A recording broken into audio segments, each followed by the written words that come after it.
Ang huling gabi ni Lira sa bayan ng San Roque, may isang dalagang nagngangalang Lira. Tahimik siya, magalang, at laging nakangiti. Pero may isang bagay na napapansin ang mga kapitbahay.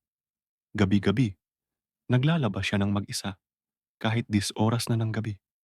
Isang gabi, habang pauwi si Mang Densyo galing inuman, napadaan siya sa bahay ni Lira. Napansin niyang bukas pa ang ilaw. Pero nang tumingin siya sa bubong, may nakita siyang anino, mahaba, kumikilos, at parang may pakpak. Sa ilalim ng liwanag ng buwan, nakita niya si Lira mismo, sa bubungan, nakadapa at dinidilaan ang bintana ng isang buntis na kapitbahay. Nanlamig si Mang Densyo. Lira! Sigaw niya. Dahan-dahang tumingin si Lira. Pula ang mga mata, matutulis ang ngipin. Ngumisi siya at bumulong. Huli ka na, Mang Densyo.